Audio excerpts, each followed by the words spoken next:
Hi student, कैसे हैं आप लोग। आशा करते हैं कि अच्छे होंगे, सब अपने घरों में होंगे। चाणक्य स्टडी पॉइंट में आप सभी का स्वागत है। हम लोग पिछले वीडियो में वर्ग तथा वर्गमूल को समाप्त किए थे। आज हम लोग एक नया चैप्टर पढ़ेंगे।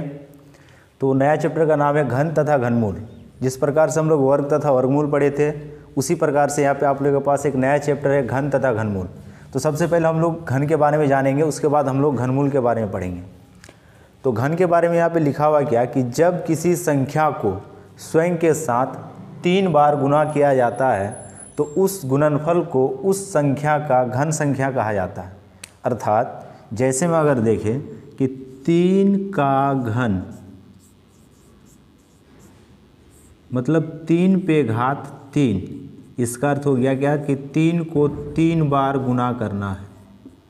अगर 3 को 3 बार गुना करेंगे तो गुणनफल के रूप में 27 प्राप्त होगा, और यही 27 इस 3 का घन कहलाएगा। उसी प्रकार से 4 का घन अर्थात 4 पे घात 3, यानी कि 4 को 3 बार स्वयं के साथ गुना करना है। जब इसको गुना करेंगे तो गुणनफल के रूप में 64 आएगा, और यही 64 इस 3 का घन कहलाएगा। तो परिभाषा पूरा क्लियर हो रहा है यहाँ पे उदाहरण के साथ कि जब किसी संख्या को स्वयं के साथ 3 बार गुना किया जाता है तो उस गुणनफल को उस संख्या का घन कहा जाता है। अर्थात 3 का घन अर्थात 3 पे घात 3, 3 को स्वयं के साथ 3 बार गुना किया गया तो गुणनफल के रूप में 27 प्राप्त हुआ। यही 27 इस 3 का घन कहलाएगा। उसी प्रकार से 4 का घन अर्थात 4 पे घात 3, इस 4 को स्वयं के साथ 3 बार गुना किया गया तो 4 चौके 16, 16 चौके 64। ये जो 64 प्राप्त हुआ, ये गुणनफल इस 4 का घन संख्या कहलाएगा। तो आई होप कि घन के बारे में आप लोगों को पूरा जानकारी क्लियर हो गया होगा। अब इसमें आगे देखते हैं कि आगे क्या क्या पॉइंट आ सकता है इससे संबंधित।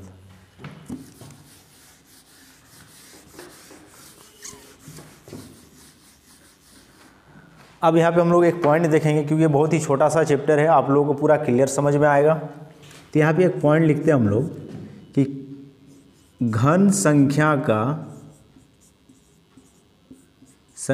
का इकाई का अंक, मतलब कि उसके अंतिम में कौन सा अंक आ सकता है किसी भी घन संख्या का अंक। तो यहाँ पे लिखते हैं घन संख्या, और एक साइड लिखते हैं इकाई का अंक। इकाई का अंक। अब यहाँ पे ध्यान दीजिएगा आपसे, जैसे अगर 0 का घन करेंगे तो बराबर में 0 ही आएगा, तो इसका इकाई के अंक में भी 0 ही होगा। तो मतलब किसी भी घन संख्या के अंत में 3 0 अगर आ जाए तो उसके इकाई के अंक में 1 0 की प्राप्ति होगी। उसी प्रकार से 1 का घन 1 ही आएगा, इसका इकाई का अंक भी 1 प्राप्त हुआ। 2 का घन 8 होगा, इकाई के अंक में भी 8 की प्राप्ति हो जाएगा। उसी प्रकार से 3 का घन 27, इकाई के अंक में 7। 4 का घन 64, इकाई के अंक में 4। 5 का घन 125, इकाई के अंक में 5। उसी प्रकार से 6 का घन 216, इकाई के अंक में 6। 7 का घन 343, इकाई के अंक में 3। 8 का घन 512, इकाई के अंक में 2। 9 का घन 729, इकाई के अंक में 9। आई होप कि ये पूरा चीज़ आपको समझ में आ गया होगा कि ये 0 से लेके 9 तक का घन है, और उस घन के इकाई का अंक क्या क्या प्राप्त हुआ, ये सारा चीज़ आप लोगों का क्लियर हो गया होगा। 0 का घन 0, इकाई के अंक में 0 का ही प्राप्त होगा। 1 का घन 1, इकाई के अंक में 1 का ही प्राप्ति होगा। 2 का घन 8 इकाई के अंक में 8 की प्राप्ति होगी। 3 का घन 27 इकाई के अंक में 7। 4 का घन 64 इकाई के घन में 4। इसी प्रकार से 9 का घन 729 इकाई के अंक में 9 की प्राप्ति होगी। तो आई होप कि ये सारा चीज़ आपको समझ में आ गया होगा। तो अब आगे हम लोग देखते हैं, इससे संबंधित और कुछ ज़्यादा थ्योरी है नहीं। अब आपको ये चीज़ पहचानना होगा कि कौन सा संख्या घन होगा और कौन सा संख्या घन नहीं होगा। तो आप इतना ही याद रखिए कि जिस संख्या के इकाई के अंक में ये सारा संख्या अगर आ जाए, मतलब कोई भी संख्या के इकाई के अंक में ये सारा संख्या आ जाए तो संभवतः वह घन संख्या होगा। फिर से एक बार कि अगर किसी भी संख्या के इकाई के अंक में इनमें से कोई भी संख्या की प्राप्ति हो तो संभवतः वह घन संख्या होगा। तो आपको इस चैप्टर में इसी चीज़ को बताना है कि कौन सा घन संख्या है और कौन सा नहीं है। तो अगर गुणनखंड में समान 3 संख्या आ रहा है तो भी घन संख्या होगा। अगर गुणनखंड में समान 3 संख्या की प्राप्ति नहीं हो रहा तो वो घन संख्या नहीं होगा। तो ये सारा चीज़ का जानकारी आपको मिल गया होगा ये थ्योरी के माध्यम से। चलिए हम लोग चैप्टर को स्टार्ट करते हैं। तो एनसीईआरटी में हम लोग देखते हैं 6.1, ये एनसीईआरटी का बुक है, इसी से आप लोग को होमवर्क डेली दिया जा रहा है। तो 6.1 में जो भी यहाँ पे सवाल दिया ये घन से संबंधित है। तो इस चीज़ को मिटा देते हैं। आई होप कि ये चीज़ आप लोगों को समझ में आ गया होगा।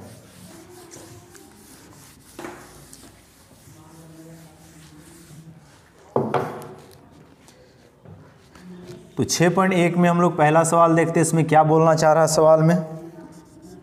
सवाल में लिखा हुआ है क्या कि निम्नलिखित में से कौन सी संख्याएं पूर्ण घन नहीं है। मतलब कि आपको बताना है कि कौन सा पूर्ण घन नहीं है। तो हम लोग 2 तरीक़ा से इसको बना सकते हैं। या तो हम लोग देख सकते हैं कि लास्ट में इसका कौन सा संख्या घन संख्या का रूप में है और कौन नहीं है, या फिर इसका हम लोग गुणनखंड करके ही बना सकते हैं। तो यहाँ पे जितना भी सवाल दिया हुआ ये गुणनखंड करके ही हम लोग बनाएंगे इसको। जैसे दिया हुआ यहाँ पे 400, अब आपको बताना कि ये घन संख्या है या फिर नहीं है। तो इसका हम लोग गुणनखंड करेंगे। सबसे पहले यही काम होगा कि जो भी संख्या दिया हुआ है इसका हम लोग गुणनखंड कर लेते हैं। तो 2 से भाग लेगा तो 200 आएगा, फिर से 2 से भाग देंगे तो 100, 2 से फिर से भाग लेंगे 50 आ गया ये, फिर 2 से तो 25 होगा, फिर 5 से तो ये 5 आएगा, फिर 5 से तो 1 आएगा। अब 400 का गुणनखंड पूरा हो चुका है। अब इसमें हम लोग देखेंगे कि समान संख्या 3 बार करके आया है या फिर नहीं आया। अब देख रहे हैं यहाँ पे 2 1 2 3 बार आ चुका है, लेकिन 1 2 बच गया ये। तो घन का अर्थ क्या होता है कि कम से कम कोई भी संख्या 3 बार आना चाहिए। लेकिन 2 तो 3 बार आया, लेकिन फिर से 1 2 बच गया, मतलब कि और 2 बार आना चाहिए था। 5 2 ही बार आया, जबकि 5 को 3 बार आना चाहिए था, या फिर 6 बार आना चाहिए, या फिर 9 बार आना चाहिए। मतलब 3 के पहाड़ा में आना चाहिए था। तो यहीं पे क्लियर हो रहा है क्या कि 400 एक घन संख्या नहीं है। यहाँ पे लिखेंगे क्या कि अतः 400 पूर्ण घन संख्या नहीं है। आई होप कि ये चीज़ आपको बहुत अच्छा से समझ में आ गया होगा कि सबसे पहले सवाल को हम लोग क्या किए कि जो 400 यहाँ पे दिया हुआ था, सबसे पहले इसका गुणनखंड किए। गुणनखंड में जैसे देखे हम लोग तो यहाँ पे 3 का एक युग्म आना चाहिए था, लेकिन यहाँ पे 3 का नहीं आया। 2 3 बार आया, लेकिन 1 2 बच रहा है। 5 2 ही बार आया, जबकि 5 को 3 बार आना चाहिए था, फिर 6 बार या फिर 9 बार इस स्थिति में आना चाहिए था। तो इसी के आधार पर हम लोग कह सकते हैं कि अतः 400 पूर्ण घन संख्या नहीं है। तो 1 नंबर में टोटल 8 सवाल है, इसमें से 1 सवाल बता दिया गया है। आई होप कि ये चीज़ आपको समझ में आ गया होगा। अब इसी रूप में आपको इस सवाल को बनाना होगा। तो अब हम लोग चलते हैं 2 नंबर सवाल में। तो इसको मिटा देते हैं।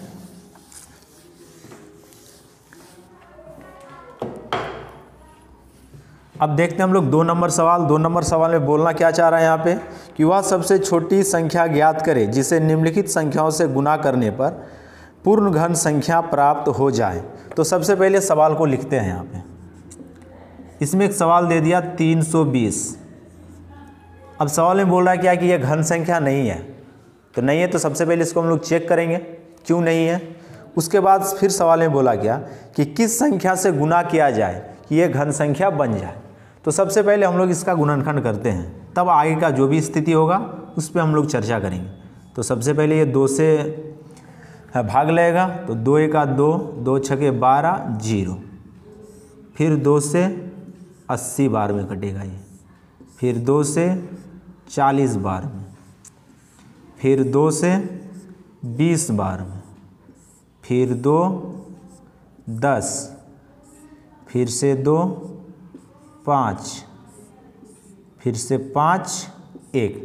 ये 320 का पूरा गुणनखंड आ गया। अब आगे सवाल में बोला क्या कि किस संख्या से 320 को गुना करें ताकि वो पूर्ण घन बन जाए। तो सबसे पहले हम लोग 3 3 का युग्म देखते हैं। तो 1 2 3, ठीक है, ये 1 2 3 ये भी ठीक है, मतलब कि 2 3 3 बार करके आ चुका है। लेकिन आगे देखते हैं कि 5 एक ही बार आया, तो मतलब कि इस संख्या में और 2 5 का गुना होगा तब ये पूर्ण घन संख्या होगा। क्योंकि हम लोग परिभाषा में भी यही चीज़ पढ़े हैं कि जब तक किसी भी संख्या को स्वयं के साथ 3 बार गुना नहीं करेंगे तब तक वो पूर्ण घन संख्या बन ही नहीं सकता है। यहाँ पे 2 3 बार आ चुका है, यहाँ पर भी 2 3 बार आ चुका है, लेकिन 5 यहाँ पे एक बार ही है, मतलब कि 5 को और 2 बार लाना है। तो 5 को 2 बार किस रूप में लाएंगे? 5 को 2 बार हम लोग गुना के रूप में लाएंगे, मतलब कि 5 गुना 5, तो 5 गुना 5 25 होगा। तो 320 को अगर 25 से गुना कर दिया जाए तब ये पूर्ण घन संख्या बन जाएगा। तो अंतिम में हम लोग वही लिखेंगे कि अतः 320 में 25 का गुना करना होगा तब ये पूर्ण घन संख्या बनेगा। तो आई होप कि ये 2 नंबर भी सवाल आप लोगों को समझ में आ गया होगा। अब हम लोग चलते हैं तीसरे सवाल की ओर। ये पूरा सवाल आपको समझ में आ गया होगा। अगर आपको समझ में नहीं आ रहा है तो वीडियो को आप 1-2 बार रोकिए और इसको बहुत ही अच्छा से समझिए। बहुत ही आसान तरीका है इस प्रकार से समझना। तो हम लोग 3 नंबर की ओर बढ़ते हैं।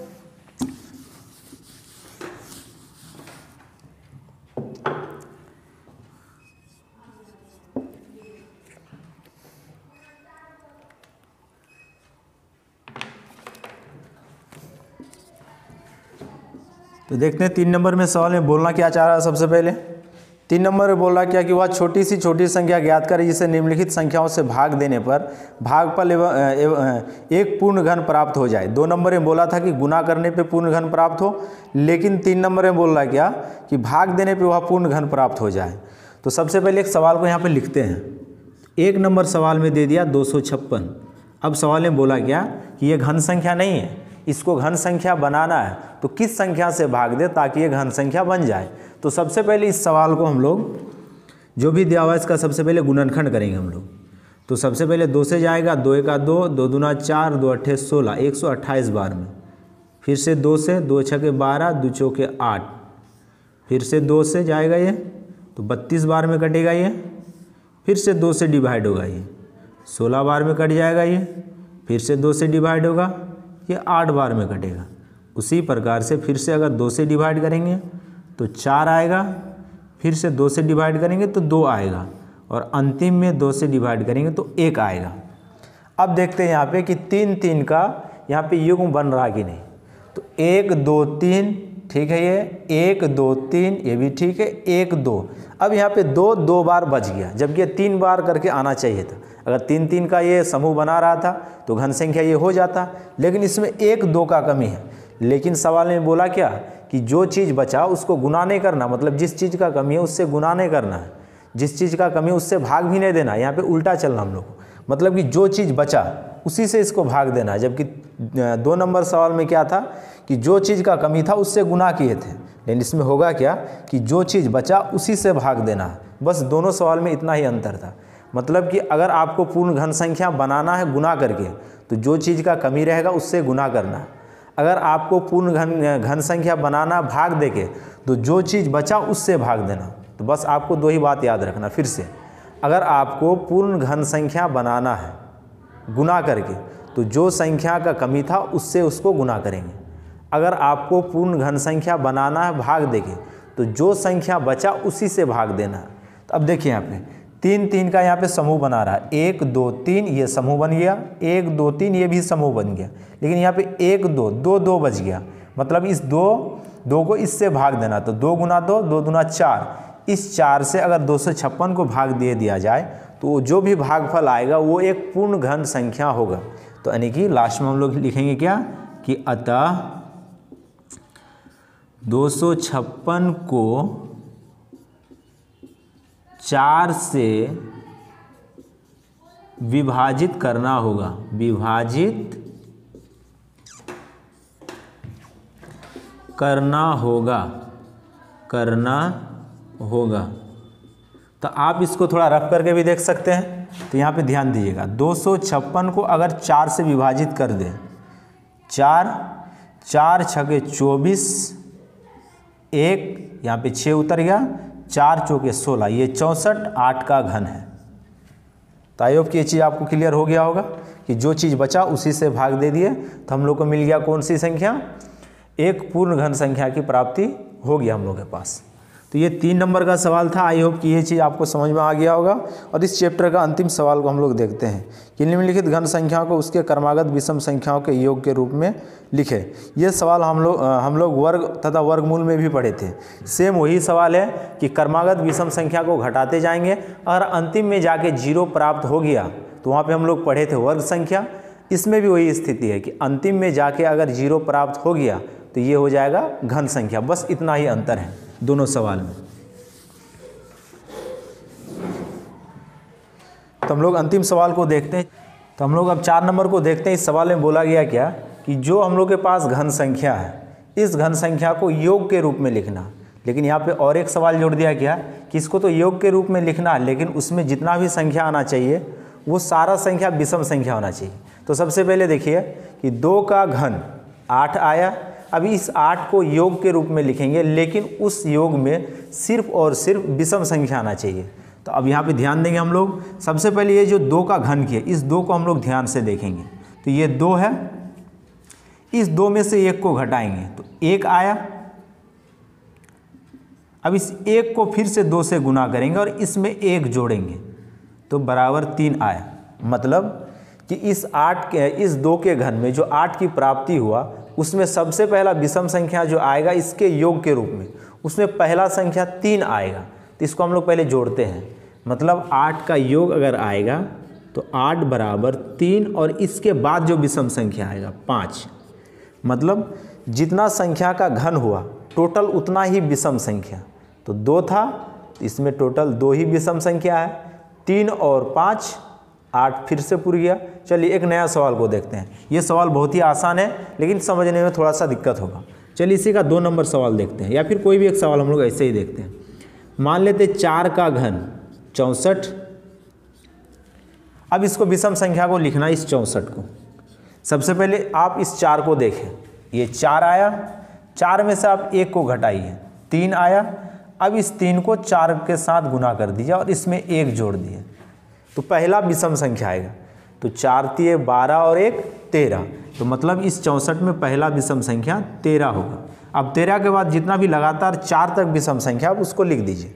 तो 13 के बाद 15, 15 के बाद 17 और 17 के बाद 19। टोटल देखिए इसमें 4 विषम संख्या, 1 2 3 4, और यहाँ पे 4 ही था, 4 विषम संख्या। अगर आप इसको जोड़ेंगे तो फिर से ये 64 पूर जाएगा। उसी प्रकार से कोई एक सवाल को हम लोग ले लेते हैं। मान लेते हैं क्या, ये एक सवाल लेते हैं कि 7 का घन, हम लोग को पता है 343। अब इस 343 को विषम संख्या के रूप में लिखेंगे। तो सबसे पहले इस 7 में से 1 को घटाएंगे, 6 आएगा। इस 6 को 7 से गुना करेंगे तो 6 7 42 और इसमें 1 जोड़ेंगे तो 43। मतलब कि 343 में पहला विषम संख्या 43, उसके बाद फिर से 45, 47 के बाद 49 के बाद 51। तो 1 2 3 4 5 और 2 को लिखना, 53, उसके बाद फिर 55। अगर आप इस टोटल को जोड़ेंगे तो 343 पूर जाएगा। मतलब यहाँ पे 7 था तो 7 विषम संख्याओं का योग फिर से 343 पूर जाएगा। तो आई होप कि ये 4 नंबर भी बहुत अच्छा से आपको समझ में आ गया होगा। अगर आपको कहीं भी समझने में दिक्कत है तो आप वीडियो को रोक के देख सकते हैं। तो 6.1 जो NCERT किताब में जो आपका दिया हुआ ये पूरा क्लियर हो गया ये चैप्टर। तो आपको इस चैप्टर को पूरा बनाना है और व्हाट्सएप में फिर आपको ये पूरा होमवर्क को डाल देना है। और उसके बाद फिर हम लोग आगे चैप्टर देखेंगे। तो आज का वीडियो को यहीं से समाप्त करते हैं। धन्यवाद।